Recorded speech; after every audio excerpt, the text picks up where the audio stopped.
Live from New Delhi, you're watching DD India Newshour, India's voice to the world. I'm Ramesh Ramachandran. Coming up in the next hour, Prime Minister Modi chairs Economic Advisory Council meeting, reviews growth strategies amid West Asia tensions. US strikes Iranian sites in latest Gulf flare-up. Tehran targets Kuwait and Bahrain, demands unfreezing of assets to end deadlock in negotiations.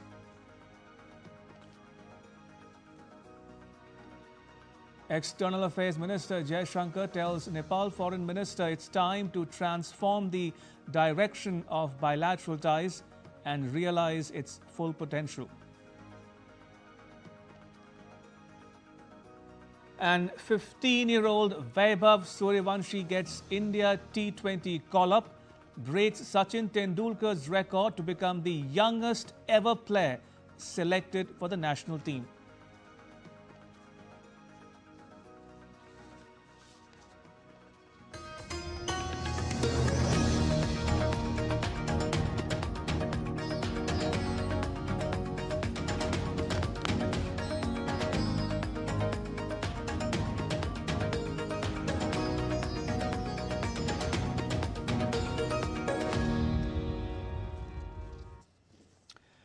As global economic uncertainties and geopolitical tensions continue to challenge economies worldwide, Prime Minister Narendra Modi chaired a key meeting of the Economic Advisory Council to the Prime Minister. The discussions focused on sustaining India's growth momentum, strengthening economic resilience, and advancing the reforms. Issues ranging from ease of living and ease of doing business to the impact of developments in West Asia were reviewed. Here's a report on key takeaways from that meeting.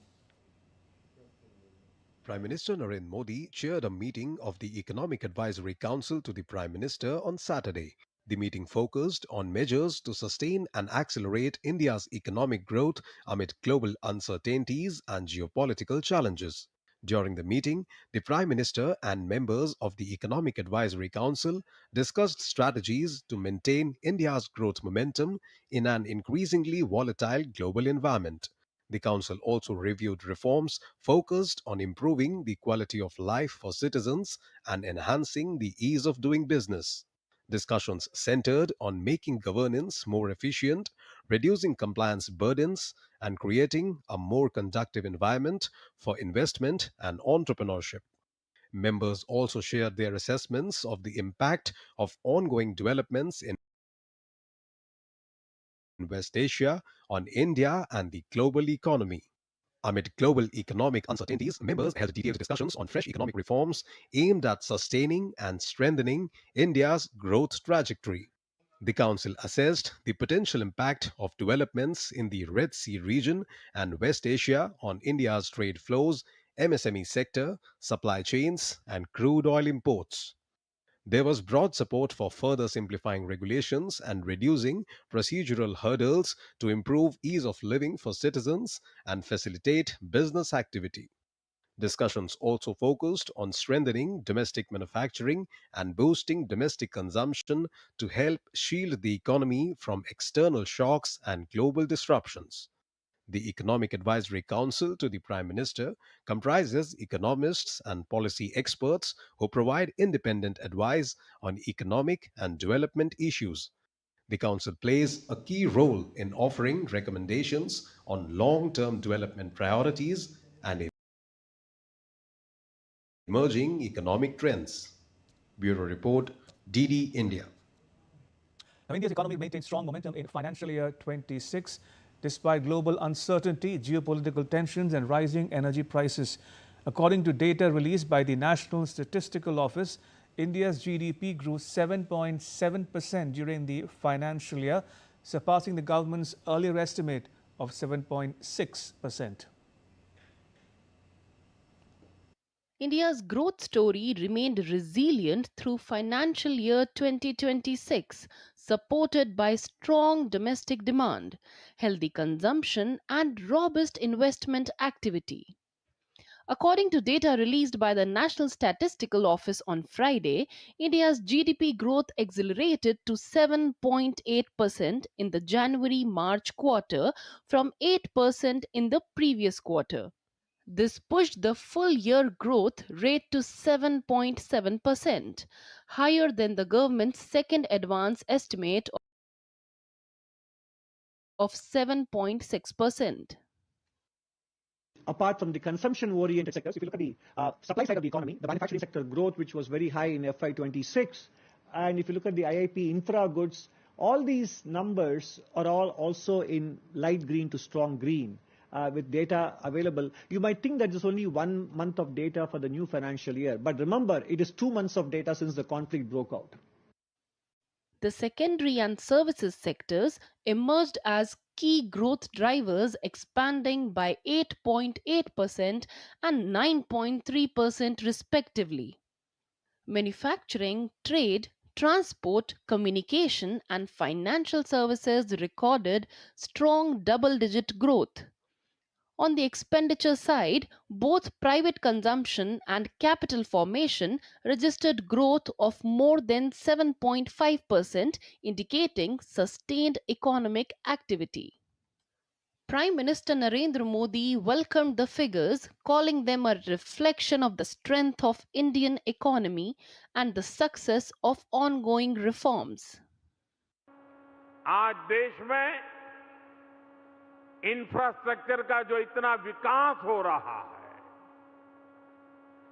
गरीब कल्याण को लेकर इतने बड़े स्तर पर जो काम चल रहा है, इन सारे प्रयासों का परिणाम है कि आज देश बड़ी इकोनॉमी में सबसे तेज गति से आगे बढ़ रहा है. Officials say the strong performance came despite headwinds from the West Asia conflict and rising energy costs. They point to resilient domestic demand and strong investment activity as key factor behind the growth. Capital formation has been extremely good, and which is a very good sign that shows that investment expectations are good, and investment ensures that future growth will also remain robust. Economists say with broad-based growth across sectors, the latest GDP numbers underline the resilience of the Indian economy amid a challenging global environment. However, stressed the need for stronger private investment, productivity gains, and a broader recovery in consumption to sustain high growth levels. With GDP growth of 7.7% in financial year 2026, India continues to remain among the fastest growing major economies in the world. Bureau Report, DD India. External Affairs Minister S. Jaishankar on Saturday held talks with Nepal's Minister for Foreign Affairs Shishir Khanal, who is on a 3-day visit to India from 5th to the 7th of June. Minister Jaishankar said that the relations between India and Nepal are built on a solid foundation of strong people-to-people contacts, a shared cultural and religious heritage, and mutual trust. India and Nepal, we of course share a very special relationship, one which is built on a strong foundation of vibrant people-to-people ties, cross-border connect, and shared cultural and religious traditions. It is anchored by shared trust, goodwill, and mutual benefit. We collaborate closely to maintain security along our long and uniquely open border. Our two countries have always stood by each other in times of need. In the wake of the ongoing crisis in West Asia, the Middle East, we have ensured uninterrupted fuel supplies to Nepal. Minister Jaishankar said that the present time offers an important opportunity to transform the direction of India-Nepal relations and realize the full potential of bilateral ties. And I want today to very clearly and strongly send a message of collaboration and cooperation. We believe that today there is an opportunity to decisively shift the trajectory of India-Nepal relations and to realize the full potential of our ties. India and Mongolia share a strategic partnership anchored in shared Buddhist heritage and democratic values. Established in 1955, relations between New Delhi and Ulaanbaatar encompass major defense collaborations, capacity building programs, and India's vital assistance in constructing Mongolia's first oil refinery in the city of Shanshad, a project now valued at $1.7 billion to support Mongolia's energy independence. Tanvi Taneja reports from Mongolia. To most Mongols, India is the land of Gautam Buddha and the revered lamas. Their ancient wisdom and peace have been passed on to posterity for generations. For centuries, Buddhist teachings that originated in India have shaped Mongolia's spiritual and cultural traditions. In modern times, Buddhism has been promoted by cultural and literary contacts between the people of both countries. As developing nations with strong growth potential and rising aspirations, Mongolia and India place their people-centric development partnership at the core of their bilateral engagement. More recently, New Delhi and Ulaanbaatar have collaborated on quick impact projects through which India-funded initiatives will contribute to grassroots development, strengthen energy infrastructure, and support Mongolia's regional development goals in the years to come. The Mongol oil refinery project, being implemented with the support of the line of credit extended by the Government of India, stands as a flagship initiative and a vital component of Mongolia's sustainable energy strategy. DD India team travelled to the construction site of the country's first large-scale oil refinery being built in Sanshan Dere and Dornogobi province with the help of Indian assistance. According to project officials, more than 3,000 Indian workers, over 250 Nepali workers and more than 100 Mongolian employees are currently engaged at the site. Our top management is committed to complete this refinery, and not only that, we are going an extra mile to see the Mongolian dream come true. Mongolia would become self-reliant with this project, and the dependency level from the neighboring countries would really come down. So what we are seeing here, background, these are all 35 tanks. We are completed within one season, within working season, one season. Means it is only 7 months. We are completed, and in this harshable climate, this is our achievement. The significance of this new project extends beyond its financial value. It will reduce Mongolia's heavy reliance on oil imports and enhance its energy security.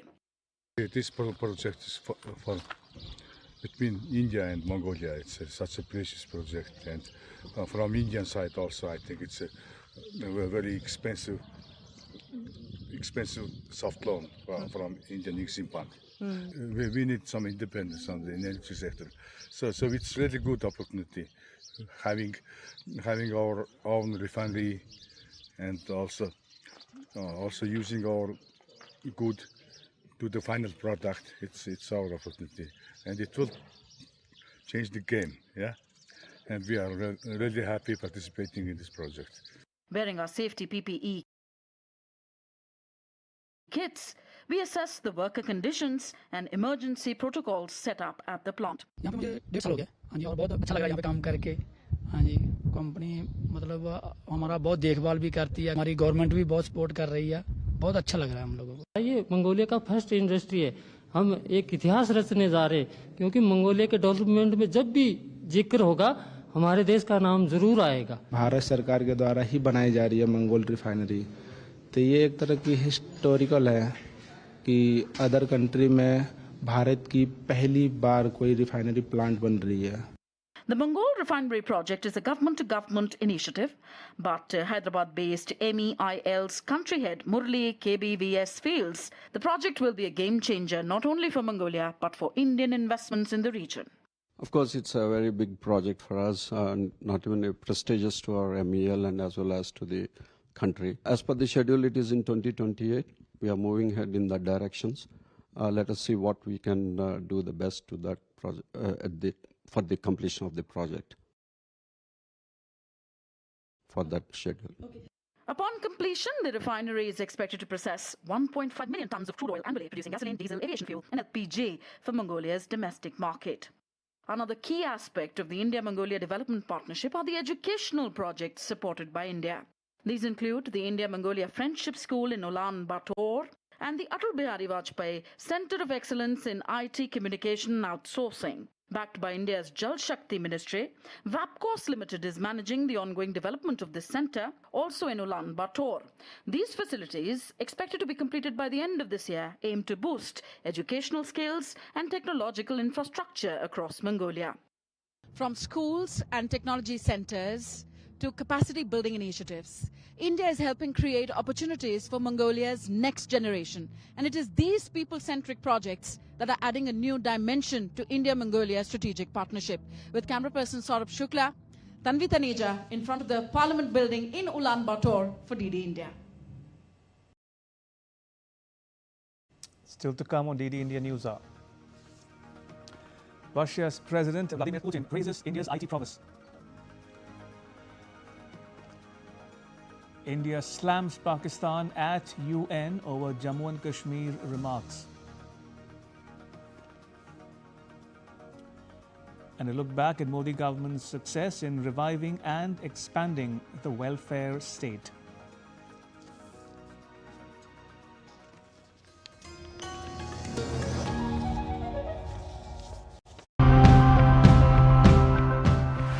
Years ago, swamp. Today, skyscrapers. Tomorrow, who knows? Billion-rupee gamble on the future. Newtown might have some answers. The waste segregation, 100% of it is done at source. The percentage of the waste to landfills has reduced to 4%. And it captures 95% of the city's stormwater. Some garage doors have special components like strengthened jams and brackets and bracing that allow it to withstand those winds. I think it's a very wise investment in resilient housing, coming up with designs which are adaptive. It can very well be a long-term solution for the area.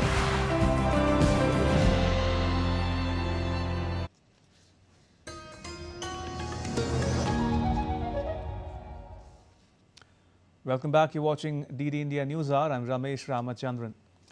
India has once again slammed Pakistan at the UN, delivering a key statement at the UN General Assembly plenary on annual report of the UN Security Council. Its permanent representative condemned Pakistan's false narratives and reiterated that Jammu and Kashmir is an integral part of India. The unwarranted reference by Pakistan to a matter strictly internal to India, the Union territory of Jammu and Kashmir, has compelled me to respond. Pakistan has decided not to spare this forum either from their characteristic misuse of august UN platforms for their divisive political interests. Abuse of its presence on the Security Council by Pakistan, including through the circulation of several misinformed and misleading communications, also testifies to this counterproductive approach. I'd like to remind Pakistan that being a member of the UN Security Council is a huge responsibility. It's not a forum for peddling biased and false narratives. I'd like to make it loud and clear. Jammu and Kashmir was, is, and will always remain an integral and inalienable part of India. Any assertions to the contrary are baseless, devoid of, and inconsistent with historical facts. Empty rhetoric and hollow claims by Pakistan would not change this fundamental reality. In the interest of time or the wider UN membership, I would not delve any further into this. Russia's President Vladimir Putin has praised India's growing influence in the technology sector. President Putin described India as one of Russia's key strategic partners and a leading force in information technology.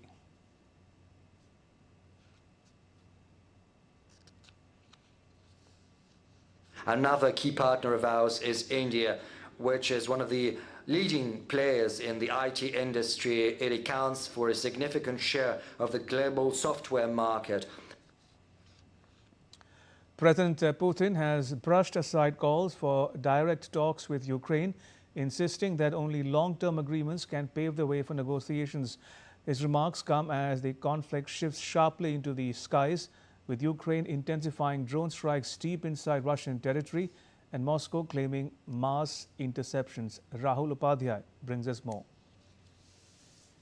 Russian President Vladimir Putin has rejected Ukrainian President Volodymyr Zelensky's proposal for face-to-face talks, saying he sees no point in meeting. Speaking at Russia's annual economic forum, Putin dismissed Zelensky's open letter as rude.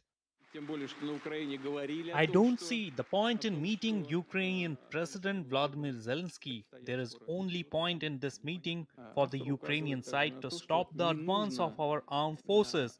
That's all.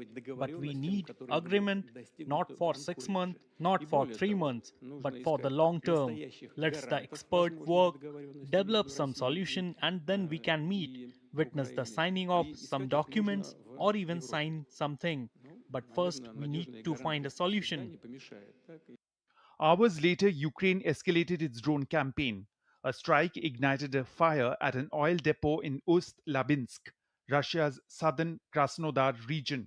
Local authorities reported no casualties, but 60 residents were evacuated and nearby buildings suffered damage. Meanwhile, Zelensky has also announced that Ukrainian drones also hit a military base near St. Petersburg and an oil terminal in Russia's Leningrad region. The attacks come a day after Putin rejected a meeting with Zelensky. Russia countered by claiming it intercepted hundreds of Ukrainian drones, including near St. Petersburg, where Moscow is hosting a major economic forum.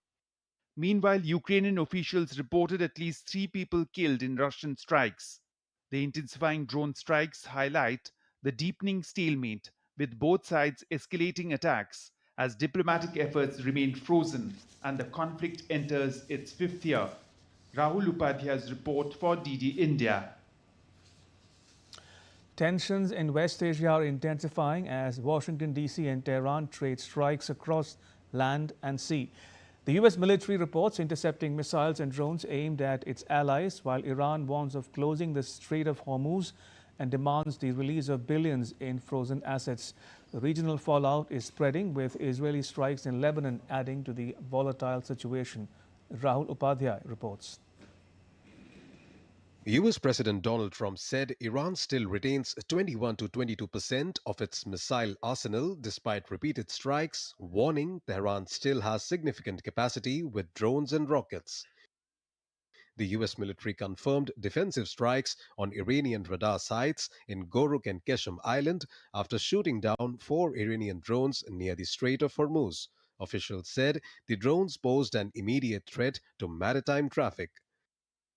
Besides, Central Command reported intercepting multiple Iranian ballistic missiles and drones aimed at Kuwait and Bahrain.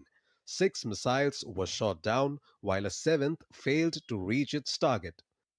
On the other hand, Iran's Revolutionary Guard claimed responsibility for missile attacks on US bases in Kuwait and Bahrain, warning of a full closure of the Strait of Hormuz if American strikes continue. The IRGC said oil tankers were stopped and accused Washington of targeting telecommunication towers. Iran says the release of frozen funds is central to progress in talks with Washington. Former Revolutionary Guard commander Mohsen Rezai said in an interview that $24 billion in blocked assets is a test of trust for the US, insisting the money belongs to Iran. Meanwhile, tensions spread to Lebanon. Israeli strikes killed 2 Lebanese officers and a soldier on the Kardali Nabatea road. The Israeli military said the vehicle posed a threat, while Hezbollah condemned the attack as deliberate aggression. Rahul Upadhyay's report for DD India. Over the last 12 years, Prime Minister Narendra Modi's governance has reshaped India's developmental trajectory with a paradigm shift from a leaky to a targeted welfare system.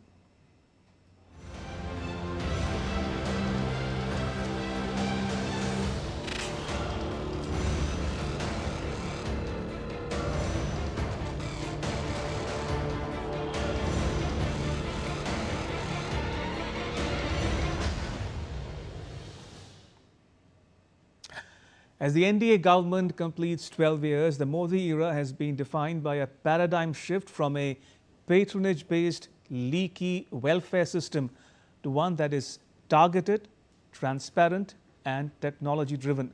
Experts find its core elements worth noting: streamlining and digitizing delivery, scaling eligibility outreach, and budgeting for flagship schemes. Tanvi Taneja has more.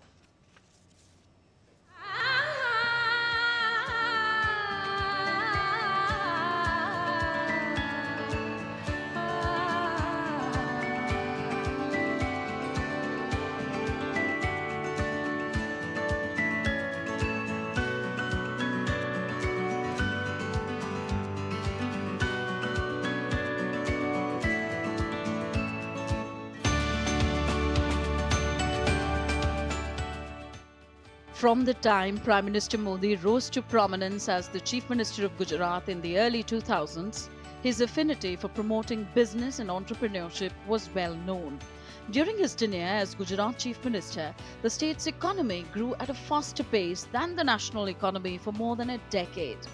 A research paper titled The Economic Mind of Narendra Modi by historian Hindol Sen Gupta, published for the Observer Research Foundation (ORF) on October 1, 2019, highlighted Prime Minister Narendra Modi's firm belief in an economic model that combines free market reforms with large-scale welfare programs. Examples of pro-market reforms undertaken under Prime Minister Modi's leadership over the last 12 years include introduction of goods and services tax, bringing in the insolvency and bankruptcy code, corporate tax cuts, promotion of startups, and encouraging private business investment. At the same time, the government under Prime Minister Narendra Modi introduced and expanded key welfare schemes like Swachh Bharat toilets, Ujjwala LPG connections, PM Awas Yojana rural and urban, free ration under PM Garib Kalyan Anna Yojana, PM Suraksha Bima Yojana and PM Jeevan Jyoti Bima Yojana, and Ayushman Bharat PM Jan Arogya Yojana.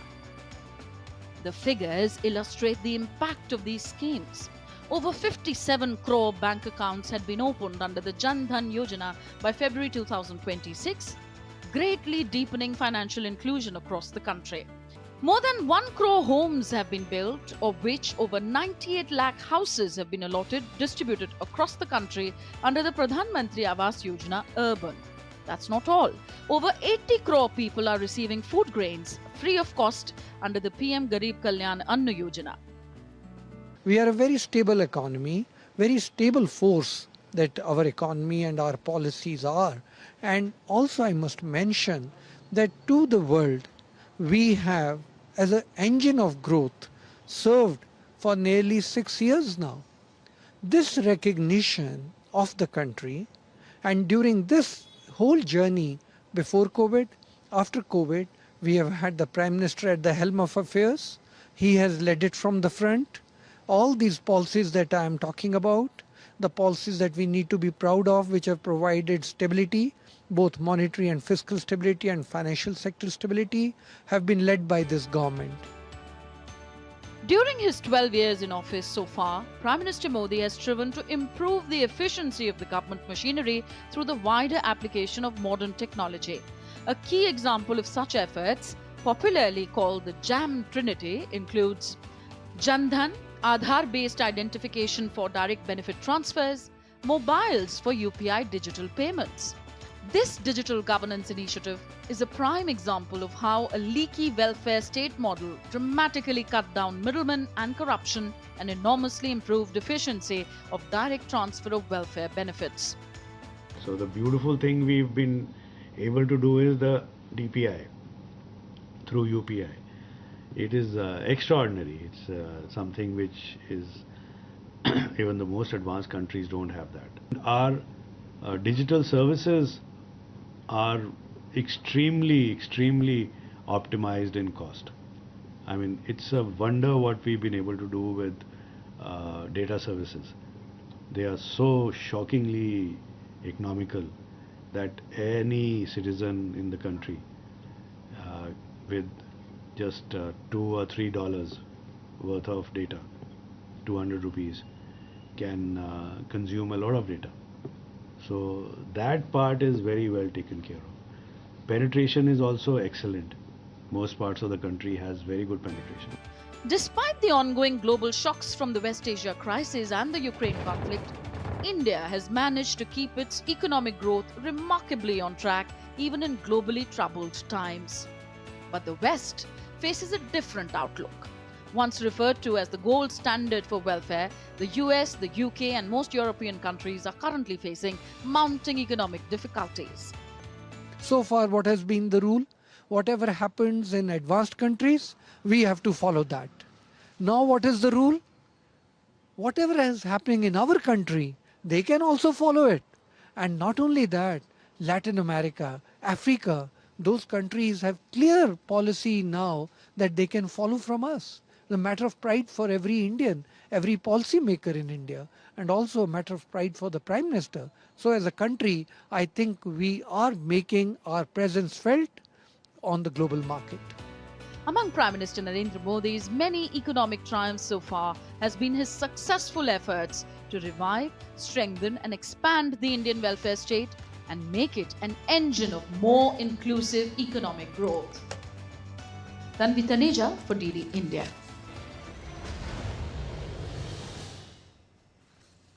And still to come on DD India Newshour. An expert take on how India's economic growth beats slowdown predictions. More on that after the break.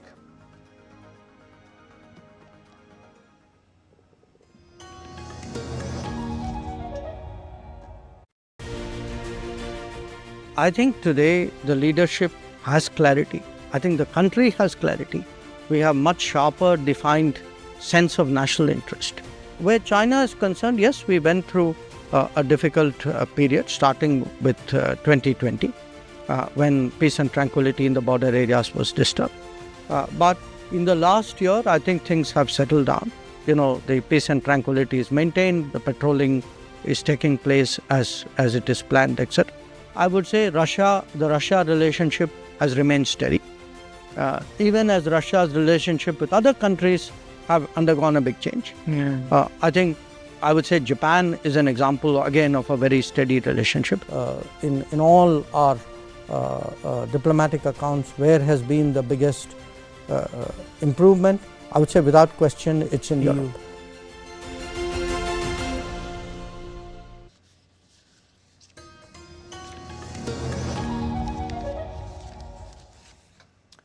Welcome back. You're watching DD India Newshour. I'm Ramesh Ramachandran. A quick recap of the headlines. Prime Minister Modi chairs Economic Advisory Council meet, reviews growth strategies amid West Asia tensions. US strikes Iranian sites in latest Gulf flare-up. Tehran targets Kuwait and Bahrain, demands unfreezing of assets to end deadlock in negotiations. External Affairs Minister Jaishankar tells Nepal Foreign Minister it's time to transform the direction of bilateral ties and realize its full potential.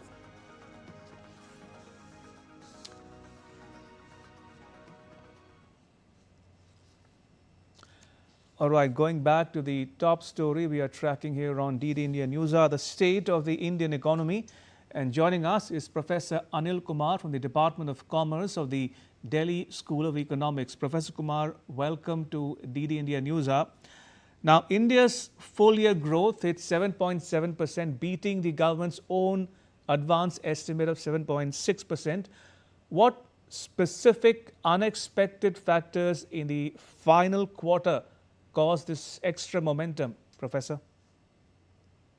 I think that it is a culmination of the sustained efforts which are being made by the government of India in the last 4 or 5 years specifically. The thrust on the infrastructure and coupled with the private investment, and more important that the private consumption, we had a strong private consumption, domestic consumption, whether it's in urban areas or whether rural consumption. That has, I think, peaked our GDP growth, and it is the largest GDP growth all over the world. We are the fastest growing major economies, in fact, among the world, and everything is in control. This is a result of the stable monetary fiscal policies which are followed by our government. We have the fiscal deficit in the range of just 4.4%. Inflation is under control. So I would say that all the parameters or all the fundamentals of our economy are very strong. So these results are bound to come because ours is a stable economy with stable policies. Any specific policy reforms on the supply side that are now successfully bearing fruit? On the supply side, I would say the biggest reform was that of GST. The GST, GST tax, that is one uniform tax that you make the product, sell the product anywhere in the country. That means making the whole country as one market. It was a major game changer. Then at the same time, all supply bottlenecks within the country. That means all logistic kind of things, infrastructure was enhanced so that there is no hindrance in the smooth movement of people, smooth movement of the goods and other such things. The other on the supply side, I would say that the production is increasing and the income in the hands of the people is also growing with the result that our consumption is also increasing day by day. Now, Prime Minister Modi has credited ongoing structural reforms for these numbers. Now, what, in your estimation, is the next major reform required to maintain the 7% plus growth trajectory into the next fiscal year?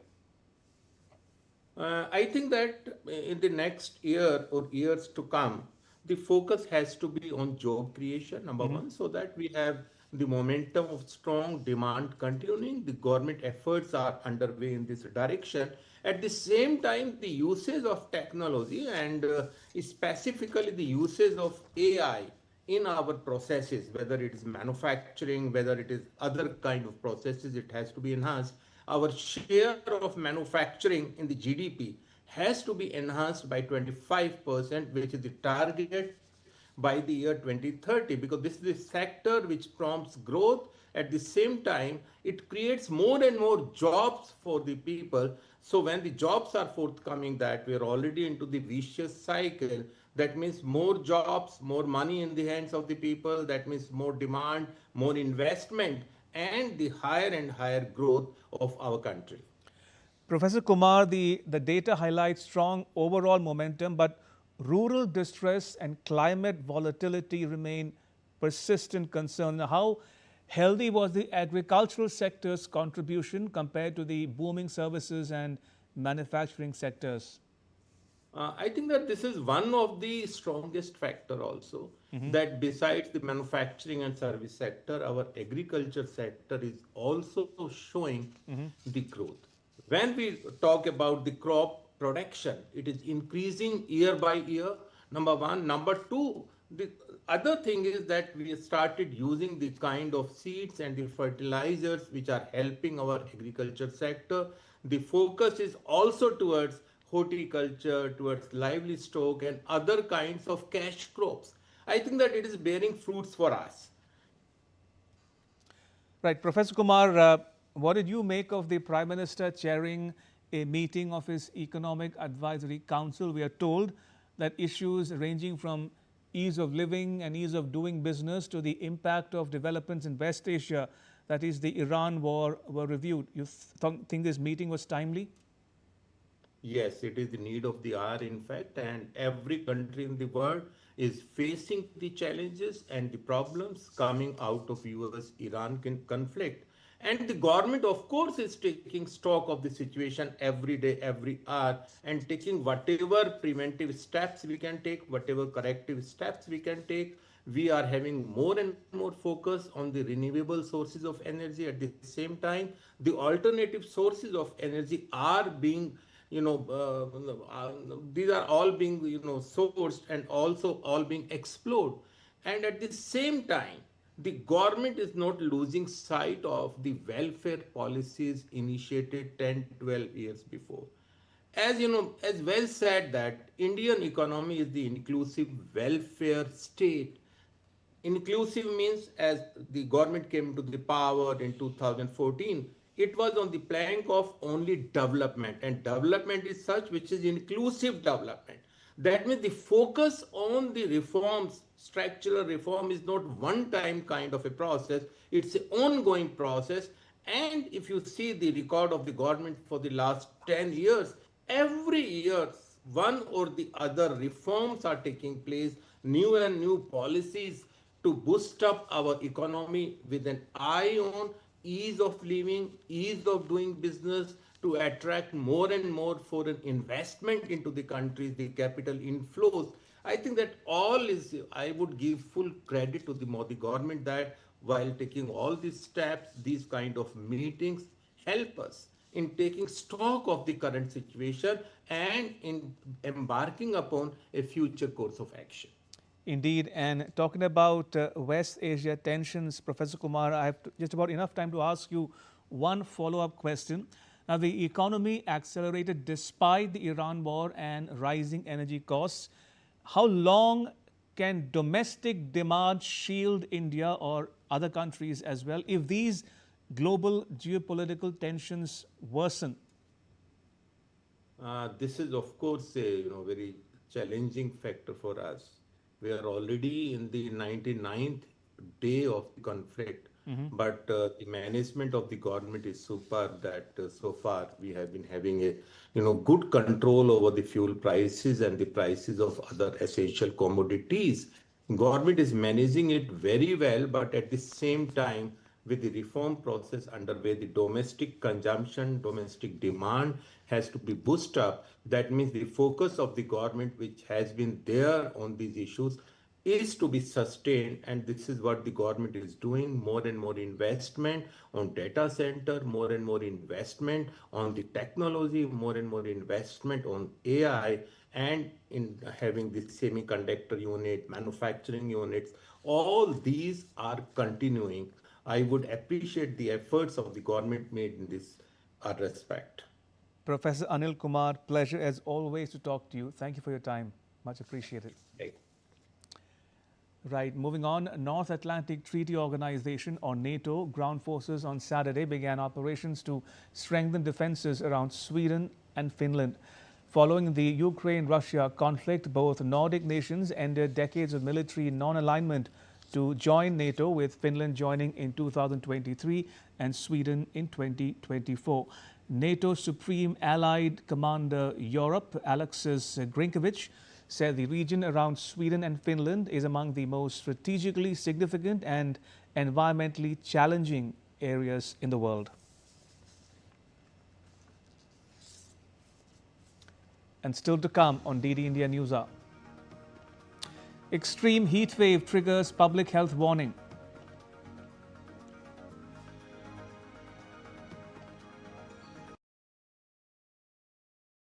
And in tennis, Mira Andreeva clinches a maiden Grand Slam title, ends Maya Khanska's dream run in the French Open final.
Welcome back. You're watching DD India Newshour. I'm Ramesh Ramachandran.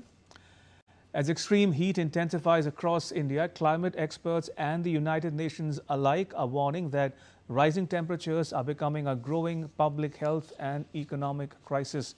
With urban areas facing increasingly dangerous heat levels, the focus is shifting towards long-term solutions as part of global efforts to reduce heat stress and protect vulnerable populations.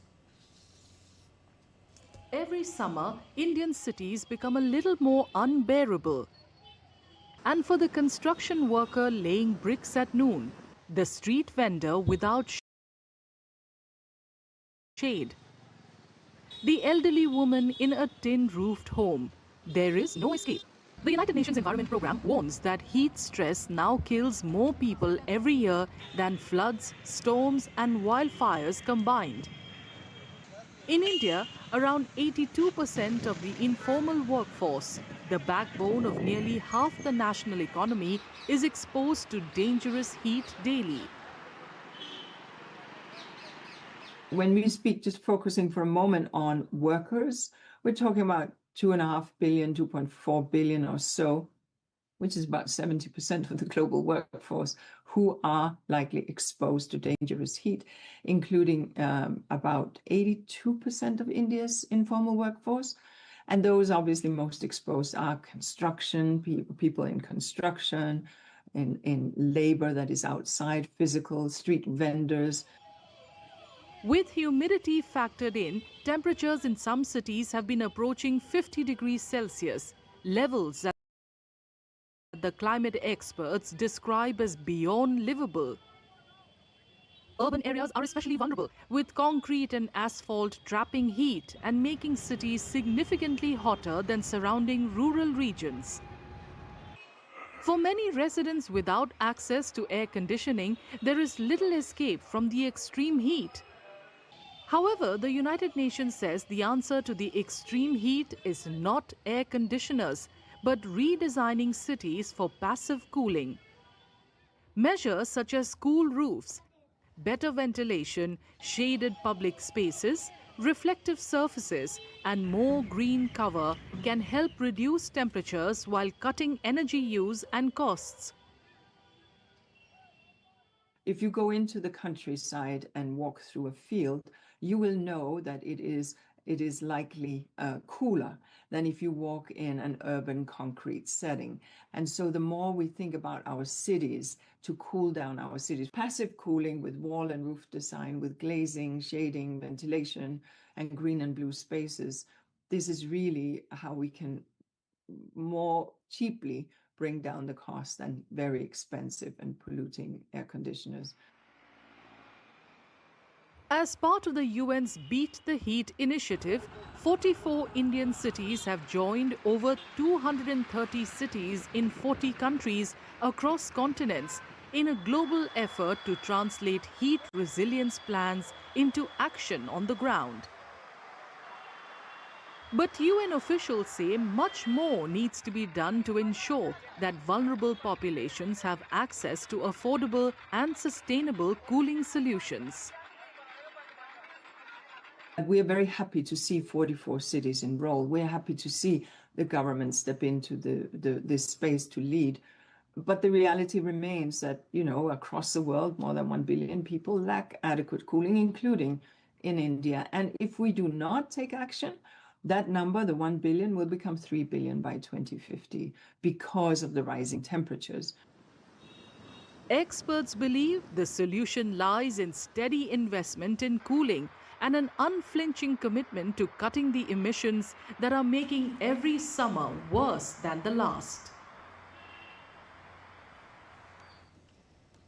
And now to all the news from the world of sports. Mirja Andreeva won her first Grand Slam title on Saturday by downing Polish qualifier Maja Falinska in straight sets in the French Open final. The 19-year-old Russian beat Falinska 6-3, 6-2 to become the youngest Roland Garros women's singles champion since Monica Seles, then aged 18, won a third straight title in Paris in 1992. With the first ever major crown, Andreeva also became the first player, man or woman, born after 2005 to win a Grand Slam. A defeat at the final hurdle brought to an end an astonishing run by Falinska, who won 9 matches in the French capital to become the first qualifier to reach the final in the Open era. However, her career will now be on a different stratosphere as she will climb to 21 in the rankings and be sure of competing regularly in tennis's biggest tournaments. India beat hosts Japan 4-1 in the men's under-18 Asia Cup final, claiming their third tournament title on Saturday. Ashish Purthy starred with a hat-trick for the champions, while skipper Ketan Kushwaha added a goal, overcoming a lone strike from Japan's Kaku Numada. India had secured a place in the final after beating Pakistan 5-3 in the semi-final. Earlier in the day, the Indian women's team clinched bronze after beating South Korea 3-0. And Prime Minister Modi has congratulated both the men's and women's hockey teams after the remarkable run at the Under-18 Asia Cup in Japan. He said on X, and I quote him here, "A splendid accomplishment by our young hockey players. Congratulations to the Indian men's Under-18 hockey team on winning the men's Under-18 Asia Cup 2026. The team displayed exceptional skill and teamwork throughout the tournament, culminating in a memorable victory in the final. This triumph also reflects hockey's growing popularity among our youth. My best wishes to the team for their future endeavours," unquote. He also said, "Congratulations to the Indian women's Under-18 hockey team on securing the bronze medal at the Under-18 Asia Cup 2026. The team displayed remarkable grit throughout the tournament. This feat reflects the growing strength of women's hockey in India and the immense potential of our players. Wishing the team the very best for their upcoming endeavours," unquote. India's KL Rahul and Shubman Gill scored centuries against Afghanistan as the home side battered into a dominant position and ended the opening day of the one-off test on 368 runs for the loss of 3 wickets. Rahul made 100 of 165 balls and put on a second wicket partnership of 139 with Sai Sudarshan, who scored 81 after India elected to bat first in New Chandigarh. Rahul registered his 12th Test 100 but was out the next ball when he attempted an expansive drive of pace bowler Ziaur Rahman. Gill finished the day on 103 in an unbeaten stand of 121 with wicket-keeper batter Rishabh Pant, who was on 50 not out. And batter Shreyas Iyer is taking over the captaincy of India's T20 international squad from Surya Kumar Yadav. Batting sensation Vaibhav Suryavanshi has been named in the squad for the twin tour of Ireland and England. At 15 years and 71 days, Suryavanshi becomes the youngest player to feature in the Indian team, surpassing the long-standing record held by Sachin Tendulkar. Suryavanshi's inclusion was a foregone conclusion after he bagged the orange cap, scoring 776 runs with 105 50s in the just concluded Indian Premier League. India will travel to Ireland for two T20 internationals on 26th and 28th June, followed by a 5-match series against England between 1st and 11th of July and a men's T20 event at the 2026 Asian Games in Japan in September and October. Selectors named Shreyas Iyer as captain for the series in Ireland, England and the Asian Games. Iyer has returned to the T20 side for the first time after 2023. His impressive leadership credentials in the IPL, along with 2 seasons of consistent outings with the bat, prompted selectors to zero in on him. Middle-order batter Tilak Varma will be Shreyas's deputy, while pacer Prince Yadav was drafted for the series against England and Ireland. Lead pacer Jasprit Bumrah will miss the series against England and Ireland, but he will come back for the Asian Games. All-rounder Hardik Pandya, who is in India's ODI squad for the series against Afghanistan later this month, did not feature in any of the teams. Seasoned pacer Mohammad Siraj will tour England and Ireland, but will miss the Asian Games as the Hyderabad man will be playing the home ODI rubbers against the West Indies. And Indian selectors named Yashasvi Jaiswal as replacement for injured star batter Virat Kohli for the upcoming 3-match one-day international series against Afghanistan. Kohli failed to recover from a hamstring injury which is suffered during the IPL final. The 3 one-day internationals will be played at Dharamsala, Lucknow and Chennai on 13th, 17th and 20th June. Jaiswal has only played 4 ODIs since making his debut against England in February 2025. The Indian football team beat Bangladesh 3-1 in the SAFF Women's Championship final in Goa to clinch their sixth title of the South Asian tournament. Pyari Chasha, Sanfida Nongrum and Linda Kom scored for the India, while Ritu Purna Chakma netted for the visitors in the summit clash. The victory marked a record-extending sixth championship crown for India, but at first since 2019. Bangladesh had claimed the last two editions played in 2022 and 2024. The goal in the final was the only one India conceded throughout the tournament. The Blue Tigresses scored 18 goals in 4 matches. And with that, it's a wrap. You can get the latest news on our mobile app on both Android and iOS platforms. Scan the QR code to download it. And we'll be back with more news as it breaks. I'm Ramesh Ramachandran from all of us here in New Delhi. Thanks for watching DD India News Hour.